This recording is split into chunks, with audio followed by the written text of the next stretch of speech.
Gestation 1.1. Brief note from the author. This story isn't intended for young or sensitive readers. Readers who are on the lookout for trigger warnings are advised to give Worm a pass. Class ended in 5 minutes, and all I could think was, an hour is too long for lunch. Since the start of the semester, I had been looking forward to the part of Mr. Gladley's World Issues class where we'd start discussing capes. Now that it had finally arrived, I couldn't focus. I fidgeted, my pen moving from hand to hand, tapping or absently drawing some figure in the corner of the page to join the other doodles. My eyes were restless too, darting from the clock above the door to Mr. Gladley and back to the clock. I wasn't picking up enough of his lesson to follow along. 20 minutes to 12, 5 minutes left before class ended. He was animated, clearly excited about what he was talking about, and for once, the class was listening.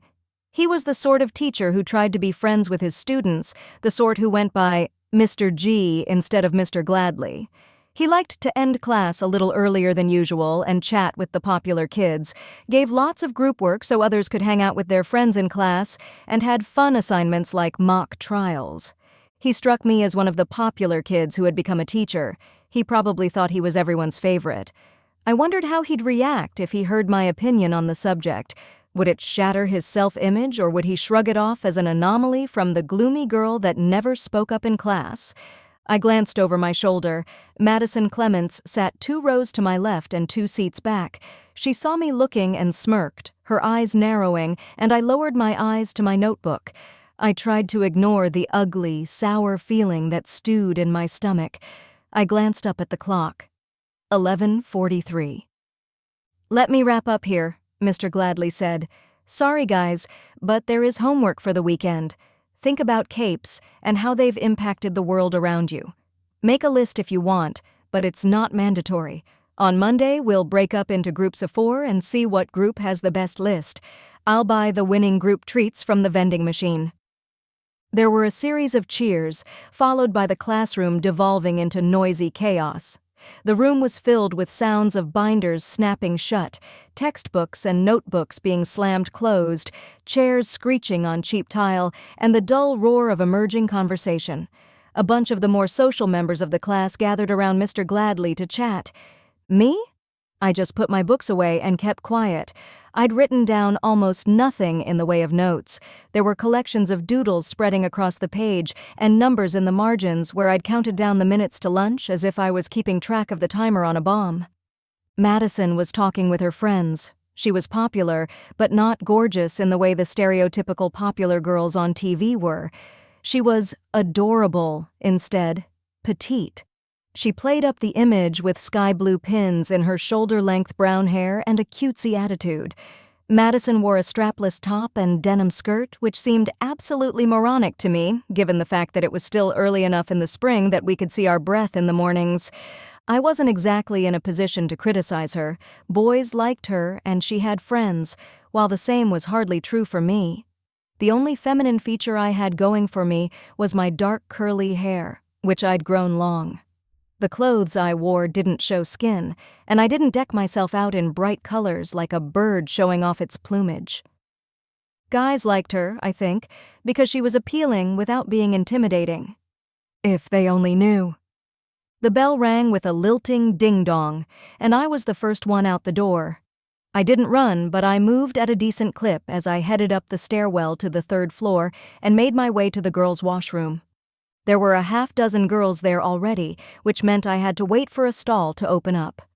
I nervously watched the door of the bathroom, feeling my heart drop every time someone entered the room. As soon as there was a free stall, I let myself in and locked the door. I leaned against the wall and exhaled slowly. It wasn't quite a sigh of relief. Relief implied you felt better. I wouldn't feel better until I got home. No, I just felt less uneasy. It took maybe 5 minutes before the noise of others in the washroom stopped. A peek below the partitions showed that there was nobody else in the other stalls. I sat on the lid of the toilet and got my brown bag lunch to begin eating. Lunch on the toilet was routine now. Every school day, I would finish off my brown bag lunch, then I'd do homework or read a book until lunch hour was over. The only book in my bag that I hadn't already read was called Triumvirate, a biography of the leading 3 members of the Protectorate. I was thinking I would spend as long as I could on Mr. Gladley's assignment before reading, because I wasn't enjoying the book. Biographies weren't my thing, and they were especially not my thing when I was suspicious it was all made up. Whatever my plan, I didn't even have a chance to finish my pita wrap. The door of the bathroom banged open. I froze. I didn't want to rustle the bag and clue anyone into what I was doing, so I kept still and listened. I couldn't make out the voices. The noise of the conversation was obscured by giggling and the sound of water from the sinks. There was a knock on the door, making me jump. I ignored it, but the person on the other side just repeated the knock. "Occupied?" I called out hesitantly. "Oh my God, it's Taylor!" One of the girls on the outside exclaimed with glee, then in response to something another girl whispered, I barely heard her add, "Yeah, do it." I stood up abruptly, letting the brown bag with the last mouthful of my lunch fall to the tiled floor. Rushing for the door, I popped the lock open and pushed.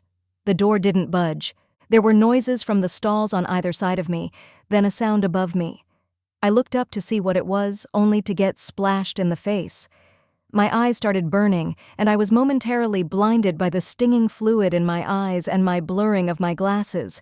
I could taste it as it ran down to my nose and mouth, cranberry juice. They didn't stop there. I managed to pull my glasses off just in time to see Madison and Sophia leaning over the top of the stall, each of them with plastic bottles at the ready. I bent over with my hands shielding my head just before they emptied the contents over me. It ran down the back of my neck, soaked my clothes, fizzed as it ran through my hair. I pushed against the door again, but the girl on the other side was braced against it with her body. If the girls pouring juice and soda on me were Madison and Sophia, that meant the girl on the other side of the door was Emma, leader of the trio. Feeling a flare of anger at the realization, I shoved on the door, the full weight of my body slamming against it. I didn't accomplish anything, and my shoes lost traction on the juice-slick floor. I fell to my knees in the puddling juice. Empty plastic bottles with labels for grape and cranberry juice fell to the ground around me. A bottle of orange soda bounced off my shoulder to splash into the puddle before rolling under the partition and into the next stall. The smell of the fruity drinks and sodas was sickly sweet. The door swung open, and I glared up at the 3 girls. Madison, Sophia, and Emma. Where Madison was cute, a late bloomer, Sophia and Emma were the types of girls that fit the prom queen image. Sophia was dark-skinned, with a slender, athletic build she'd developed as a runner on the school track team. Red-headed Emma, by contrast, had all the curves the guys wanted. She was good-looking enough to get occasional jobs as an amateur model for the catalogs that the local department stores and malls put out. The 3 of them were laughing like it was the funniest thing in the world, but the sounds of their amusement barely registered with me. My attention was on the faint roar of blood pumping in my ears and an urgent, ominous crackling sound that wouldn't get any quieter or less persistent if I covered my ears with my hands. I could feel dribbles running down my arms and back, still chilled from the refrigerated vending machines. I didn't trust myself to say something that wouldn't give them fodder to taunt me with, so I kept silent. Carefully, I climbed to my feet and turned my back on them to get my backpack off the top of the toilet. Seeing it gave me pause. It had been a khaki green before, but now dark purple blotches covered it, most of the contents of a bottle of grape juice. Pulling the straps around my shoulders, I turned around. The girls weren't there. I heard the bathroom door bang shut, cutting off the sounds of their glee, leaving me alone in the bathroom, drenched. I approached the sink and stared at myself in the scratched, stained mirror that was bolted above it. I had inherited a thin-lipped, wide, expressive mouth from my mother, but my large eyes and my gawky figure made me look a lot more like my dad. My dark hair was soaked enough that it clung to my scalp, neck, and shoulders. I was wearing a brown hooded sweatshirt over a green t-shirt, but colored blotches of purple, red, and orange streaked both. My glasses were beaded with the multicolored droplets of juice and soda. A drip ran down my nose and fell from the tip to land in the sink. Using a paper towel from the dispenser, I wiped my glasses off and put them on again. The residual streaks made it just as hard to see, if not worse than it had been. "Deep breaths, Taylor," I told myself. I pulled the glasses off to clean them again with a wet towel and found the streaks were still there. An inarticulate scream of fury and frustration escaped my lips, and I kicked the plastic bucket that sat just beneath the sink, sending it and the toilet brush inside flying into the wall. When that wasn't enough, I pulled off my backpack and used a two-handed grip to hurl it. I wasn't using my locker anymore. Certain individuals had vandalized or broken into it on 4 different occasions. My bag was heavy, loaded down with everything I'd anticipated needing for the day's classes. It crunched audibly on impact with the wall. "What the fuck?" I screamed to nobody in particular, my voice echoing in the bathroom. There were tears in the corners of my eyes. The hell am I supposed to do? I wanted to hit something, break something, to retaliate against the unfairness of the world. I almost struck the mirror, but I held back. It was such a small thing that it felt like it would make me feel more insignificant instead of venting my frustration. I'd been enduring this from the very first day of high school, a year and a half ago. The bathroom had been the closest thing I could find to refuge. It had been lonely and undignified, but it had been a place I could retreat to, a place where I was off their radar. Now I didn't even have that. I didn't even know what I was supposed to do for my afternoon classes. Our midterm project for art was due, and I couldn't go to class like this. Sophia would be there, and I could just imagine her smug smile of satisfaction as I showed up looking like I'd botched an attempt to tie-dye everything I owned. Besides, I'd just thrown my bag against the wall and I doubted my project was still in one piece. The buzzing at the edge of my consciousness was getting worse. My hands shook as I bent over and gripped the edge of the sink, let out a long, slow breath, and let my defenses drop. For 3 months, I'd held back. Right now, I didn't care anymore. I shut my eyes and felt the buzzing crystallize into concrete information. As numerous as stars in the night sky, tiny knots of intricate data filled the area around me. I could focus on each one in turn, pick out details. The clusters of data had been reflexively drifting towards me since I was first splashed in the face. They responded to my subconscious thoughts and emotions, as much of a reflection of my frustration, my anger, my hatred for those 3 girls as my pounding heart and trembling hands were. I could make them stop or direct them to move almost without thinking about it, the same way I could raise an arm or twitch a finger.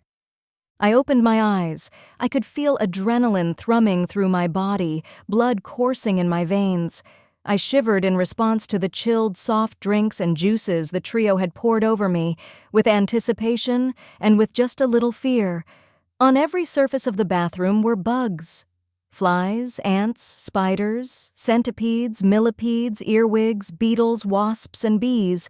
With every passing second, more streamed in through the open window and the various openings in the bathroom, moving with surprising speed.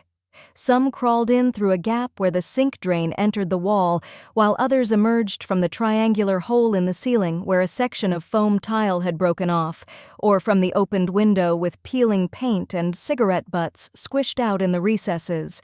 They gathered around me and spread out over every available surface, primitive bundles of signals and responses, waiting for further instruction. My practice sessions, conducted away from prying eyes, told me I could direct a single insect to move an antennae, or command the gathered horde to move in formation. With one thought, I could single out a particular group, maturity, or species from this jumble and direct them as I wished. An army of soldiers under my complete control. It would be so easy to just go carry on the school, to give the trio their just desserts and make them regret what they had put me through, the vicious emails, the trash they'd upended over my desk, the flute, my mother's flute, they'd stolen from my locker. It wasn't just them either. Other girls and a small handful of boys had joined in, accidentally, skipping over me when passing out assignment handouts, adding their own voices to the taunts and the flood of nasty emails to get the favor and attention of 3 of the prettier and more popular girls in our grade. I was all too aware that I'd get caught and arrested if I attacked my fellow students.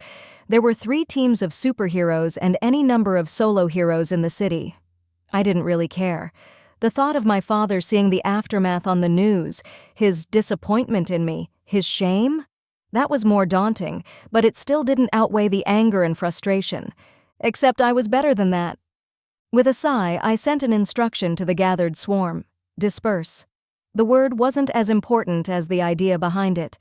They began to exit the room, disappearing into the cracks in the tile and through the open window. I walked over to the door and stood with my back to it so nobody could stumble onto the scene before the bugs were all gone. However much I wanted to, I couldn't really follow through. Even as I trembled with humiliation, I managed to convince myself to pick up my backpack and head down the hall. I made my way out of the school, ignoring the stares and giggles from everyone I walked past, and caught the first bus that headed in the general direction of home. The chill of early spring compounded the discomfort of my soaked hair and clothes, making me shiver. I was going to be a superhero. That was the goal I used to calm myself down at moments like these. It was what I used to make myself get out of bed on a school day. It was a crazy dream that made things tolerable. It was something to look forward to, something to work towards. It made it possible to keep from dwelling on the fact that Emma Barnes, leader of the trio, had once been my best friend.